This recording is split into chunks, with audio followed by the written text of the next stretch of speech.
Deuxième cours sur multimédia Android. Donc, on va faire la suite. On va revenir un peu sur ce qu'on a fait depuis la semaine passée. Donc, je vais juste revenir ici puis rajouter un autre petit élément aux réactions avec les événements. Donc, on a commencé avec le cours la semaine passée avec certaines notions de boutons. Quand on va cliquer dessus, ben, ça va faire réagir certains éléments. Dans ce cas ici, ben, il y a un troisième que je veux vous montrer, donc qui est un peu différent par rapport à ce qu'on a vu, mais qui pourrait être aussi intéressant à utiliser. Donc, si on fait un petit retour ici sur les éléments de réaction qu'on a vus donc par rapport aux événements du bouton, il y avait la première partie, c'était d'implémenter le listener. Autrement dit, on a notre activité ici qui va étendre, donc qui va hériter du module de activité d'Android, donc qui est déjà fait ici. Et on va rajouter évidemment nos éléments onCreate et ainsi de suite, donc tous les états qui étaient possibles. Dans la suite, bien évidemment, il faut implémenter le onView, onClick Listener, excusez-moi, donc le View onClick Listener. Et à partir de là, bien, on allait déclarer notre bouton, on allait chercher notre bouton, donc à l'intérieur du fichier XML, on le castait, donc on le convertissait en notion de bouton. Et à partir de là, bien évidemment, on mettait le onClick Listener sur ce bouton-là, donc il se passait lui-même en argument, parce qu'il faut qu'il passe une vue. Donc, une vue, c'est juste pour revenir un peu en arrière, là. Donc, c'est tout ce qui est élément à l'intérieur d'une interface XML, donc à l'intérieur d'une interface d'une activité. Donc, on avait le clic ici en view et on réagissait au clic. Le deuxième élément qu'on avait vu, c'était de réagir de manière avec une implémentation anonyme. Donc, on a encore la même chose ici, le View on Click Listener, donc le bouton qui est ici, et c'est le New View on Click Listener qui est là. Donc, ben, évidemment, on a la notion de onClick qui est là. Il se passe aussi lui-même en argument. Et on a le bouton bouton set onClick listener, ben, on appelle la méthode ici qui est ici, donc le clic bouton qui va être fait. Et le onClick listener aussi, on avait les deux boutons, le bouton OK et le bouton annuler qui était là. Et tout dépendant ici lequel se passait l'information, quel identifiant du bouton qui était passé dans la notion du view ici, donc de l'élément de view. Donc, le bouton se passait lui-même. Et ce que ça donnait, bien évidemment, si on cliquait sur OK, c'était pour mettre le texte OK dans l'interface. Et on avait aussi la notion de bouton annulé qui était dans l'interface.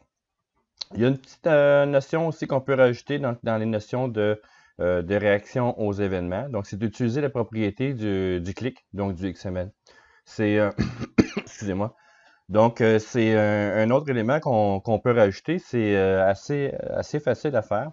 Donc, je vais vous le montrer ici. Je vais aller ouvrir mon Android qui est déjà là. Et à partir de là, bon, j'ai mes boutons de base qui sont ici. Ce que je vais faire, c'est de rajouter à l'intérieur de mon designer, ici, donc de mon activité, je vais rajouter un nouveau bouton. Donc, le bouton, tiens, ici, je vais travailler en contrainte. Donc, je vais mettre les notions boutons ici, donc pour avoir les contraintes. Si vous vous souvenez, bien, on pouvait regarder dans le texte, est-ce que le bouton que j'ai, bouton 2 qui est là, donc il n'est pas en rouge, il devrait en principe avoir assez d'informations pour pouvoir se positionner. Je vais utiliser les attributs complètement à la droite pour dire, par exemple, ça va être le BTN avec réaction au XML. Tiens, je vais marquer seulement XML ici. Le bouton, ben, je vais marquer ici clic. Tiens, clic XML, donc on puisse le reconnaître. Donc, j'irai changer le bouton. Et dans cette notion-là, ben, ce que je peux faire dans le mode texte, quoi qu'on pourrait peut-être sûrement le faire en mode designer, je suis habitué de le faire avec le mode texte ici. J'ai mon bouton qui est là et je peux rajouter ici au Android, donc Android ici, la méthode onClick qui est là. Et ben, c'est plus la réaction onClick, la propriété onClick. Et qu'est-ce que je veux appeler quand que la personne va cliquer sur ce onClick-là? Donc, je vais me définir une première méthode, par exemple, démo, clic, XML. Bon, c'est à peu près n'importe quoi.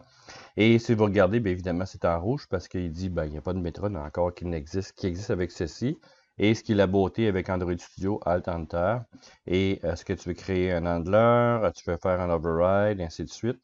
Et je peux faire, je crois, ici, create an event, non pas sur l'event handler. Donc, corresponding méthode, un instant. Ouais, c'est ça, il faudra qu'il me crée l'élément. C'est bizarre qu'il ne me le propose pas. Voilà.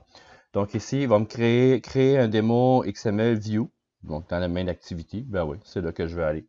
Donc si je veux ici, il me met dans la même activité, il me crée ma nouvelle méthode. Je ne sais pas pourquoi tantôt il ne voulait pas me le mettre.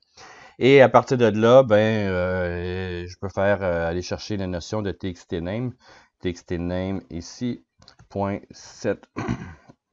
Et je vais faire clic, par exemple, clic XML. Tiens, tout simplement.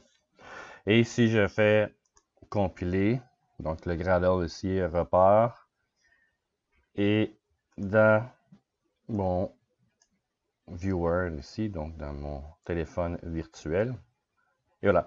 Donc j'ai mon clic qui est là. Donc on avait vu que les clics OK, clic annulé, ça marchait. Et le clic ici, clic XML, ça fonctionne super bien. Donc c'est les trois manières de faire la réaction à un événement. Donc à vous de choisir pour la suite.